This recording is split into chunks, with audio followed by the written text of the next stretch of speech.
Baada ya mtoto wa Zuchu kuweza kuzaliwa, siku hii ya leo ameweza kutimiza wiki 2, jambo ambalo limefanya bibi ya Zuchu ajihisi mwenye amani na furaha katika maisha yake, na wengi wao waliweza kumpongeza na kusema ya kwamba kuna vingi ambavyo vimeweza kutokea na kila mtu anatamani sana kuweza kujua hiki ambacho kinachoendelea kwa sasa hivi, na tumeweza kuona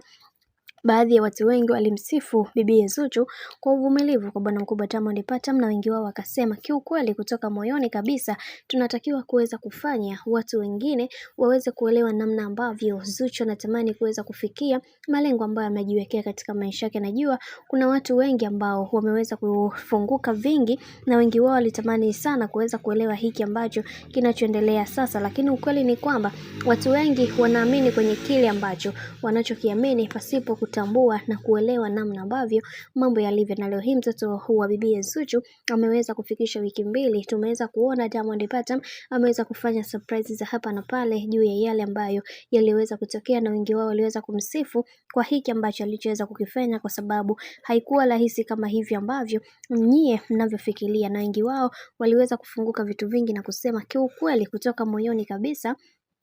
bibi Zuchu anapenda sana na familia hii. Licha ya yote kuweza kutokea, lakini tumeweza kuona baadhi ya watu wengi waliweza kufunguka vitu vingi na kusema tuyatupaswa kuweza kuhakikisha maisha ya bibi Zuchu yanakuwa katika misingi na mikakati iliyo bora. Haijalishi watu wamekuwa wakimzungumzia vipi, haijalishi kuna vitu gani ambavyo vipo, ila uhalisia utabaki kuwa pale pale juu ya haya ambayo yanayoendelea kwa wakati huo. Bwana, mambo ndo kama hivi ambavyo unavyozidi kuona mambo yanazidi kuwa mengi juu ya sakata hili ambalo limeweza kutokea, na wengi wao waliweza kumsifu bibi Zuchu kwa hiki ambacho alichoweza kukifanya. Bwana, mambo ni mengi alafu muda ni mchache. Mimi naomba nikusii kitu kimoja, kama ndo mara yako kwanza kufuatilia channel tupendwa hii hapa ya Bizozo Media, basi nikusii usisahau kusubscribe, kulike, kushare pamoja na kucomment.